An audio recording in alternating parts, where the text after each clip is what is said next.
Nagparamdam na din nga this conference ang reigning BPC na si RJ Abarientos. Conference high pinangunahan ng opensa ng Ginebra kasama ang kanilang import na si Grigsby. Bounce back win ng Barangay Ginebra, tinalo ang Meralco Bolts. So eto na nga ang labanan ng Barangay Ginebra at Meralco Bolts sa ongoing Governors Cup sa PBA. Pareho nga itong importanteng game para sa both teams dahil sa dikdikan na standing sa Group B. Kasalukuyan ngang merong 1 win at 2 losses ang Barangay Ginebra habang ang Meralco Bolts naman nga ay merong 2 wins at 2 losses. Well, to start the first quarter pareho nga naging mabagal ang opensa ng dalawang kupunan sa first few minutes. Pareho ngang hirap na hirap makahanap ng basket ang dalawang kupunan this quarter. Pero pagkapasok nga ng halfway mark ay dito na nga nakukuha ng Barangay Ginebra ang kanilang rhythm offensively. Bigla nga nag-step up itong si RJ Abarientos na nagkaroon ng 5 straight points. Solid din nga ang pinapakita ng kanilang import na si Grigsby na nagkaroon ng 7 first quarter points. Habang ang Meralco naman nga ay hirap na hirap pa rin makahanap ng puntos. Kaya naman magtatapos nga ang first frame na lamang ng 8 puntos ang Barangay Ginebra,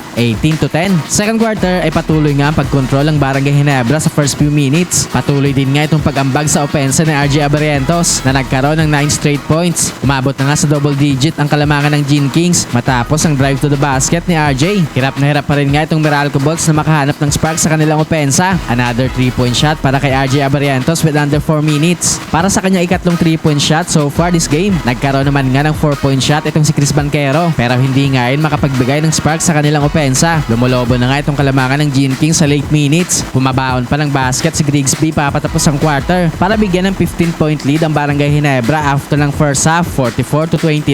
Third quarter ay 4-point shot nga kaagad itong pinakawalan ni Grigsby. Hindi nga basta-basta makapag-generate ng run itong Meralco Bolts dahil lagi nga may counter ang Barangay Ginebra sa kanilang mga baskets. Na-maintain nga ng Barangay Ginebra ang kanilang malaking kalamangan hanggang sa midway mark. Buhat mode na nga itong si Antonio Hester sa late minutes sa opensa ng Meralco Bolts kung saan naging agresibo nga ito sa pag-atake sa basket pero hindi nga siya nagkakaroon ng tulong sa mga locals ng Bolts. Kaya naman magtatapos nga ang third frame na lamang pa rin ng 15 points ang Barangay Ginebra, 65-50. Fourth and final quarter ay nagkaroon nga ng much needed start itong Meralco Bolts sa early minutes. Nagkaroon nga sila ng 8-2 start para ibaba single digit ang kalamangan ng Gene Kings. Naging pamatay sunog naman nga itong 3-point shot ni Isaac Go para pigilan ang run ng Meralco Bolts. Tumuloy-tuloy nga ang pagkontrol ng Gene Kings down the stretch. Hindi na din nga nagkaroon pa ng comeback run ng Meralco Bolts kaya naman panalo nga sa game na ito ang Barangay Ginebra.